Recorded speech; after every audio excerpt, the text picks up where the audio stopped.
किसान भाइयों नमस्कार। आज हम इस वीडियो के माध्यम से बात करने वाले हैं कि ककोड़ा या कंटोला की खेती कैसे करें। और इसमें सबसे पहले हम जानेंगे कि कंटोला की फसल से यानी कि कंटोला से मुझे क्या क्या फ़ायदे हैं शारीरिक बेनिफिट के रूप में। और साथ में हम जानेंगे कि कंटोला की खेती के लिए उचित समय क्या है और मिट्टी किस प्रकार का होना चाहिए, मिट्टी का पीएच वैल्यू क्या होना चाहिए। साथ में जानेंगे हम टेम्परेचर, और हम जानेंगे इसका बीज कैसे उपलब्ध करें, कैसे लगाएं, खेत की तैयारी करते समय बेसल डोज। इन सारी बातों पे आज हम विशेष रूप से चर्चा करने वाले हैं। और अंत में कुछ पॉइंट हम जानेंगे ककोड़ा की फसल में, कंटोला की फसल में या खेक्सा की फसल में कौन कौन से रोग लगते हैं, उसका उपचार हम किस प्रकार से करें। तो किसान भाइयों, इन सारी बातों को जानने से पहले आप वीडियो को फटाफट लाइक तथा सब्सक्राइब कर दें। और अब हम आगे बढ़ते हैं।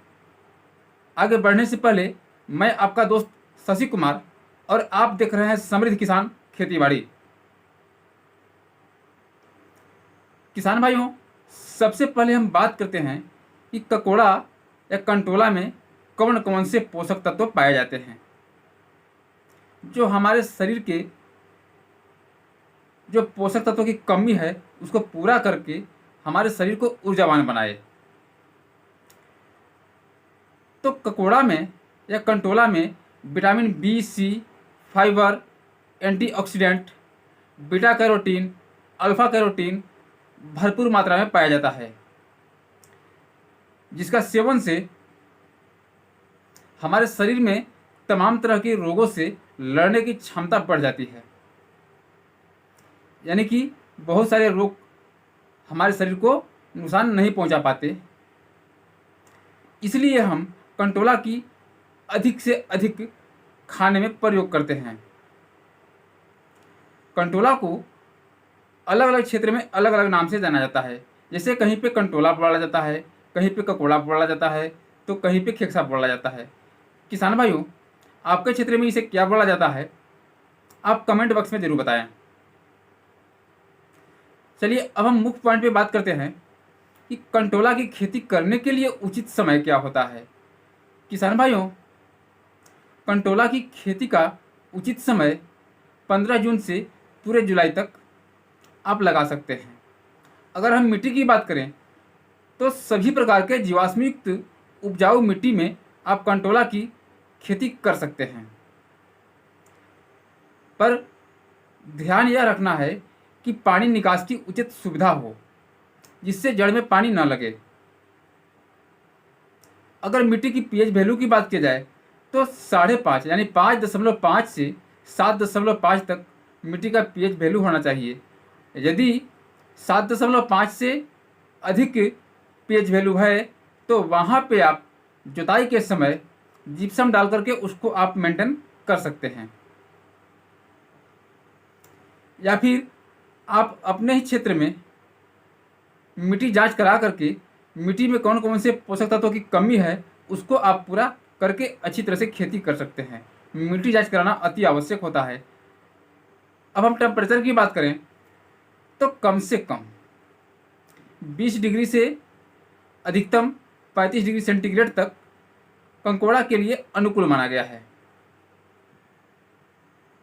किसान भाइयों, अब हम खेत की तैयारी की बात करते हैं कि खेत की तैयारी हम कैसे करें। तो खेत की तैयारी करते समय जो मुख्य बात पे ध्यान देना है वो ये है, खेत की अगल बगल बिल्कुल साफ सफाई रखें और खेत को मिट्टी पलटने वाला हल से अच्छी तरह से जुताई करवा लें। जुताई करवाने के बाद अंतिम जुताई से पहले खेत को एक बार सिंचाई कर दें, यानी कि पानी डाल दें उसमें। जब खेत जोतने के लिए तैयार हो जाता है तो उसमें कुछ पोषक तत्व डालना है, जैसे सड़ी हुई गोबर की खाद या कंपोस्ट आप 3 से 4 ट्राली डालें।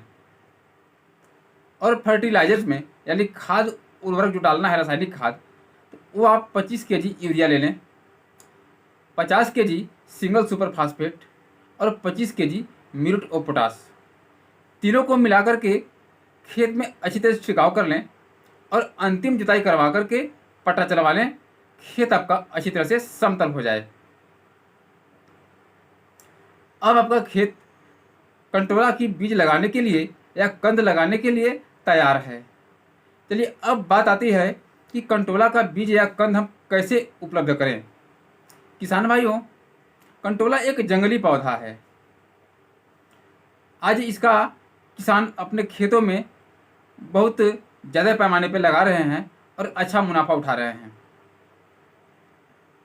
तो इसका आपके क्षेत्र में यदि कोई कंटोला की खेती करता होगा तो वहाँ से आप कंद ले सकते हैं, या फिर आप फ्लिपकार्ट या अमेजन से ऑनलाइन इसका सीड्स का यानी बीज का परचेजिंग कर सकते हैं घर बैठे बैठे। लगाने से पहले उसमें कोई रोग ना लगे इसके लिए कुछ ट्रीटमेंट की आवश्यकता है।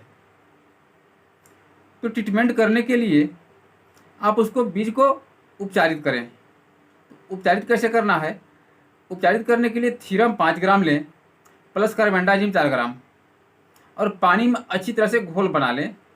घोल बनाने के बाद आपका कंद हो तो कंद को उसमें डुबो करके निकाल दें, या बीज है तो बीज को भी उसमें उपचारित करके आधा घंटा तक छाया में सुखाएं, उसके बाद ही आप बीज लगा दें।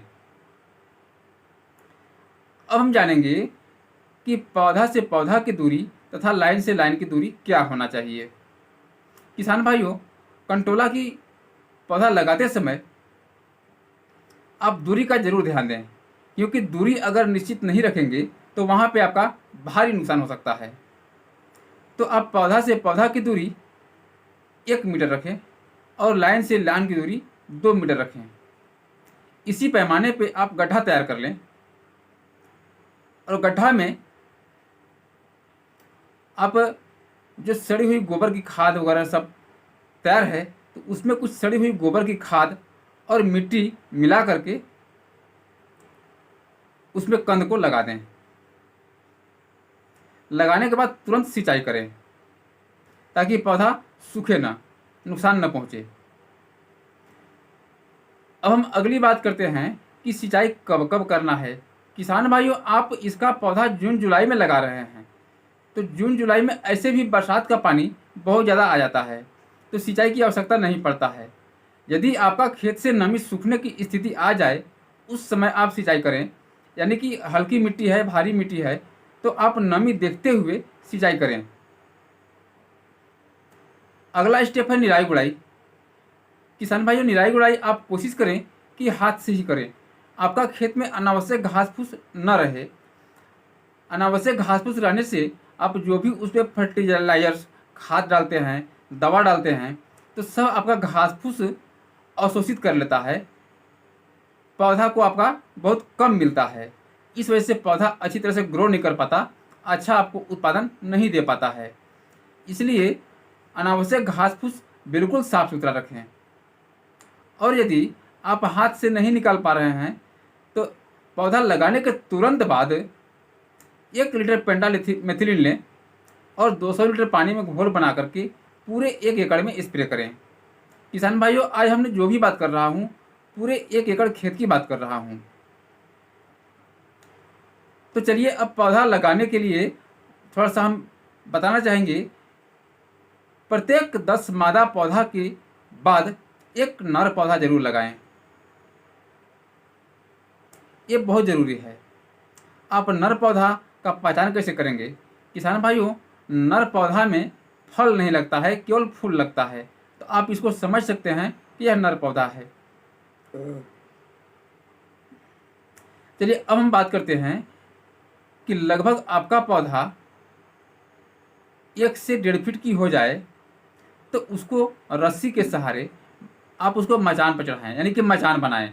तो मचान बनाने के लिए आप बांस, तार और रस्सी की सहायता से अच्छी तरह से बहुत सुंदर मचान बनाएं और कंटोला को मचान पर चढ़ाएं। मचान पर चढ़ाने से फ़ायदा आपका ये होगा कि आप उसमें अच्छी तरह से दवा का स्प्रे कर सकते हैं। और बरसात के दिन में यदि आपका ज़मीन पे पौधा रहेगा तो अच्छा फल नहीं दे पाएगा। बरसात का पानी होने के बाद उस पर मिट्टी चढ़ेगा, तमाम तरह के फंगस लगेंगे, बहुत बीमारियां लगेंगी, तो यहाँ पे आपका भारी नुकसान हो जाता है। इसलिए मचान विधि जरूर बनाएं। अब हम बात करते हैं कुछ बीमारियां की जो उसमें नुकसान पहुंचा सकता है। ऐसे तो कंटोला में कोई बीमारी लगती नहीं है, लेकिन कहीं कहीं येलो मोज़ेक सफ़ेद मक्खी का प्रकोप दिखाई देता है। तो सफ़ेद मक्खी का प्रभाव होने के बाद, येलो मोज़ेक होने के बाद उसमें होता क्या है कि पत्ती का पूरा रस चूस लेता है। चूसने के बाद पत्ती में क्लोरोफिल की मात्रा बहुत ही कम हो जाता है, तो प्रकाश संश्लेषण नहीं अच्छी तरह से कर पाता। जब प्रकाश संश्लेषण नहीं कर पाता है तो आपका पौधा कमज़ोर होने लगता है, बीमार होने लगता है। इसलिए उसका ट्रीटमेंट जरूर करें। यदि आपके पौधा में सफ़ेद मक्खी का प्रभाव दिखे, येलो मोज़ेक का प्रभाव दिखे, तो वहाँ पे कुछ दवा का स्प्रे करें, जैसे प्रोपेनफास प्लस साइबरमेथ्रिन 44 EC 15 लीटर पानी में 30 ml मिलाएं, प्लस डाइथेन M45 40 ग्राम 15 लीटर पानी में। ये दोनों को अच्छी तरह से घोल बना करके पूरे फसल पे स्प्रे करें, जिससे आपका येलो मोज़ेक और सफ़ेद मक्खी पूरा कंट्रोल में आ जाएगा, यानी कि इसका प्रभाव खत्म हो जाएगा, पौधा आपका स्वस्थ हो जाएगा। चलिए किसान भाइयों, आगे हम बात करते हैं कि पौधा की ग्रोथ के लिए, यानी कि अधिक फल लेने के लिए मुझे क्या करना है। तो 45 से 50 दिन में आपका पौधा के ग्रोथ के लिए 20 kg यूरिया लें और 5 kg कोई अच्छी ब्रांड कंपनी का माइक्रो न्यूट्रिएंट लें और इनको आपस में मिलाकर जड़ के लगभग 4 से 5 सेंटीमीटर दूरी पे इसको घुमाकर चारों तरफ से डाल दें। और यदि आपका खेत में नमी नहीं है तो तुरंत सिंचाई करें। इससे आपका पौधा में अच्छा ग्रोथ देखने को मिलेगा और अच्छा फल देखने को मिलेगा। अब आपका फल लगभग 60 से 70 दिन के जब पौधा होता है तो फल देना शुरू करता है, यानी 60 से 70 दिन में आप पहला हार्वेस्टिंग शुरू कर देंगे। किसान भाइयों, इसके हम बाज़ार भाव की बात करें तो इसका बाज़ार भाव लगभग 80 से 100 रुपया kg तक आसानी से मिल जाता है, क्योंकि यह इतना स्वादिष्ट है और पोषक तत्व से भरपूर है कि इसका डिमांड मार्केट में बहुत ही अधिक है। तो किसान भाइयों, इस प्रकार से आप कंटोला की, खेक्सा की, ककोड़ा की खेती कर सकते हैं और करके आप अच्छा प्रॉफिट उठा सकते हैं, जो बहुत ही कम लागत में इतना बड़ा आप मुनाफा लेने वाले हैं। तो आप कंकोड़ा की खेती निश्चित होकर करें और एक सिस्टमेटिक ढंग से करें। पौधा के साथ आप जो पौधा लगाए हैं उसके साथ थोड़ा सा भी लापरवाही न करें। सुबह शाम प्रतिदिन उसका निगरानी करते रहें, देख रेख करते रहें। उसके साथ सिंचाई चाहिए, कोई बीमारी लग रहा है उसका निदान, ये सारा चीज़ आप हमेशा रखें। आपको बहुत ही अच्छा मुनाफा देने वाला है। तो किसान भाइयों, आज का वीडियो यहीं तक। वीडियो कैसा लगा कमेंट बॉक्स में ज़रूर बताएं और वीडियो को लाइक, सब्सक्राइब तथा दोस्तों को शेयर करें। धन्यवाद। जय जवान जय किसान।